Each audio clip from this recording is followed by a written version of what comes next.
We're told to chase happiness, like it's a destination, a place you arrive if you make the right moves, think the right thoughts, manifest the right mindset. It's on t-shirts, in self-help books, woven into constitutions. But what if this pursuit, this constant reaching for happiness, isn't leading us toward a better life? What if it's leading us away from one? Because here's the paradox no one talks about. The more obsessed we become with happiness, the more anxious, isolated, and dissatisfied we seem to get. It's not just anecdotal, it's measurable. Rates of depression and anxiety are rising, especially in the wealthiest countries, among the most privileged people, with the most choices and freedoms and time-saving technologies. So, what's going on? Could it be that happiness itself isn't the problem, but the pursuit of it is? Let's start with the idea itself. The phrase pursuit of happiness wasn't originally about Instagram-worthy moments or inner peace. When Thomas Jefferson borrowed it from John Locke, he wasn't talking about pleasure, he was talking about moral purpose, about building a good life through virtue, meaning, and civic responsibility. But over time, happiness became something else. It got hijacked by marketing, by algorithms, by billion-dollar industries, convincing you that happiness is something you don't have, but could, if only you bought the right supplement, followed the right guru, moved to the right city, dated the right person. Happiness became a product, a lifestyle aesthetic, something measurable, improvable, trackable. But here's the danger. When happiness becomes a goal, it turns into a moving target. You achieve something, feel the high, and then it fades. So you chase the next thing, and the next, and the next, like drinking salt water. The more you consume, the thirstier you get. This isn't just philosophy, it's biology. Our brains are wired for adaptation. The dopamine system rewards us for striving, but not for arriving. That promotion, that vacation, that perfect body. Your brain will normalize it. It always does.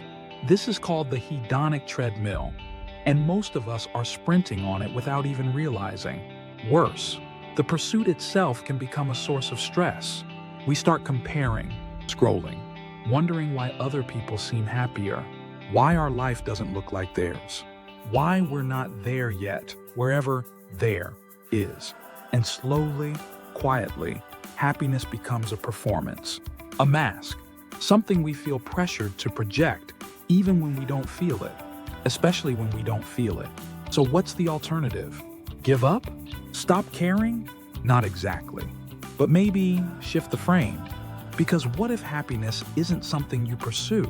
What if it's something that happens as a byproduct, a side effect of engaging deeply with life, of committing to something meaningful, of being present in the mess and mystery and contradiction of existence? There's a quiet kind of contentment that comes, not from seeking constant joy, but from living in alignment with your values, from showing up fully, from caring about something more than your mood. Viktor Frankl, a Holocaust survivor and psychiatrist, said that happiness cannot be pursued. It must ensue as the unintended consequence of pursuing meaning. In other words, don't aim at happiness. Aim at what matters. Happiness will follow, or it won't. But either way, you'll be anchored. That's the part we forget. That life isn't about feeling good all the time. It's about being real. And being real means experiencing the full spectrum. Joy, grief, awe, rage, peace, uncertainty. To flatten life into a permanent smile is to deny yourself its depth. So maybe we should stop asking, "Am I happy?" and start asking better questions. Am I honest? Am I connected? Am I growing? Am I showing up? Because when we chase happiness directly, we often end up disappointed. But when we lose ourselves in something bigger, when we give more than we take, when we stop performing and start participating, something surprising happens. We feel alive, and aliveness is far more durable than happiness. Aliveness doesn't depend on constant pleasure. It doesn't disappear when life gets hard. It includes the hard, So no, happiness isn't a trap, but obsessing over it can be. And the exit isn't to stop caring. It's to care more about the right things. Stop chasing the feeling. Start living the question. Because in the end, maybe happiness isn't something you find. Maybe it's something you notice when you stop looking.